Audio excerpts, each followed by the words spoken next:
1/4 century के इंतजार के बाद आखिरकार क्रिकेट के खेल को दुनिया के मेजर स्पोर्ट्स फेस्टिवल के रूप में पहचाने जाने वाले ओलंपिक में शामिल कर लिया गया है। यह एक अनोखा संयोग था कि भारत में अद्वितीय और बेहद लोकप्रिय क्रिकेट खेल को 2028 के लॉस एंजल्स ओलंपिक में स्थान देने का निर्णय भी मुंबई में ही लिया गया था। इंडियन क्रिकेट की विकास यात्रा की कहानी में मुंबई का बहुत बड़ा रोल है और इसी मैदान पर लगभग क्वार्टर सेंचुरी के इंतजार के बाद क्रिकेट को ओलंपिक खेल परिवार में दोबारा प्रवेश मिला था। इंटरनेशनल ओलंपिक कमेटी के एक सेशन के दौरान सदस्यों को इस बात पर मतदान करना था कि 2028 एलए खेलों में कौन से खेल शामिल किए जाएंगे, जो 5 साल बाद आयोजित किए जाएंगे। आईओसी सेशन में उपस्थित 90 सदस्यों में से 88 ने क्रिकेट के पक्ष में मतदान किया, जबकि केवल 2 ने विरोध में मतदान किया। आईओसी की मान्यता के बाद अब ये साफ हो गया है कि 2028 में होने वाले एलए ओलंपिक में क्रिकेट को मेडल इवेंट के तौर पर शामिल किया जाएगा। सबसे छोटे T20 फॉर्मेट में एक नया अध्याय शुरू होगा, जहां टॉप टीमें क्रिकेट का ओलंपिक गोल्ड मेडल जीतने के लिए संघर्ष करेगी। क्रिकेट और ओलंपिक दोनों के नेचर और ऑर्गेनाइजेशन में अद्भुत परिवर्तन आया है। हालांकि आज से 123 साल पहले पेरिस में आयोजित वर्ल्ड ट्रेड फेयर के तहत खेला गया टेस्ट मैच ओलंपिक के इतिहास का एकमात्र क्रिकेट मैच है। अंग्रेजों द्वारा वीकेंड बिताने के लिए आविष्कार किया गया ये खेल उनकी सेना के साथ दुनिया भर में फैल गया। इंटरनेशनल टेस्ट क्रिकेट का इतिहास आधुनिक ओलंपिक के इतिहास से भी पुराना है। पहला इंटरनेशनल टेस्ट मैच 1877 में ऑस्ट्रेलिया और इंग्लैंड के बीच खेला गया था, जब मॉडर्न ओलंपिक्स की पहली महान कंपटीशन 1896 में ग्रीस की राजधानी एथेंस में खेला गया था। एथेंस को ओलंपिक खेलों के जन्मस्थान के रूप में जाना जाता है।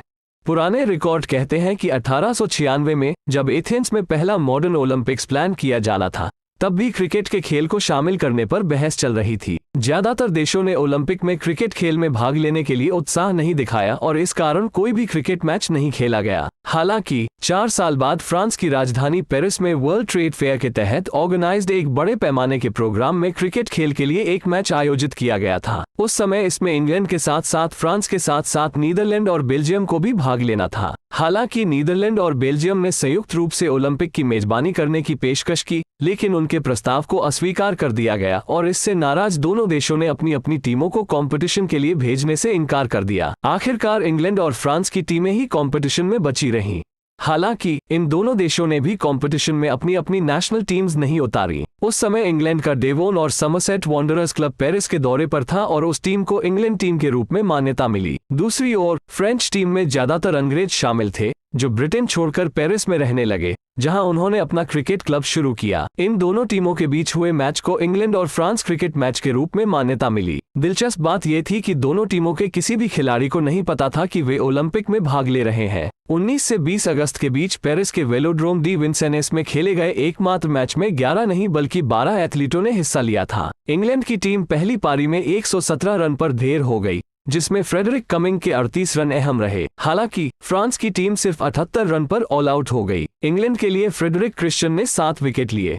चार्ल्स बीचक्रॉफ्ट और अल्फ्रेड बोवेरमैन की 50s की मदद से इंग्लैंड ने दूसरी पारी 5 विकेट पर 145 रन पर डिक्लेयर कर दी। दूसरी पारी में भी फ्रांस का प्रदर्शन बेहद खराब रहा और वो 26 रन पर आउट हो गई। मोंटाग टॉलर ने 9 रन देकर 7 विकेट लिए। 2 दिवसीय मैच में कुल 24 खिलाड़ियों ने हिस्सा लिया और अल्फ्रेड बोवेरमैन और मोंटाग टॉलर ही ऐसे 2 खिलाड़ी थे जो दोनों दिन मैदान में उतरे। कम स्कोर वाले मैच को फर्स्ट क्लास मैच का दर्जा भी नहीं दिया जाता था। ऑर्गेनाइजर्स ने विनिंग इंग्लैंड टीम को सिल्वर मेडल और रनर अप फ्रेंच टीम को ब्रोंज मेडल से सम्मानित किया। मैदान पर उतरे दोनों टीमों के 12 खिलाड़ियों को एफिल टावर की एक छोटी रेप्लिकेशन भी गिफ्ट में दी गई। पेरिस में खेले गए इस क्रिकेट मैच पर मीडिया की नजर कम ही पड़ी। हालांकि इस मैच का प्रभाव इतना जबरदस्त था कि 4 साल बाद 1904 में सेंट लुइस में ऑर्गेनाइज्ड ओलंपिक में क्रिकेट का खेल भी शामिल था। हालांकि सफिशिएंट टीमें खेल में कम्पीट नहीं कर सकी और अंत में क्रिकेट को सेंट लुइस ओलंपिक में खेलों की फाइनल लिस्ट से हटा दिया गया। 1912 में भी जब पिछले ओलंपिक खेलों की एक प्रॉपर लिस्ट बनाने का डिसीजन लिया गया और ऑर्गेनाइज्ड अलग अलग कॉम्पिटिशन्स में से किसे ओलंपिक कॉम्पिटिशन्स माना गया या नहीं,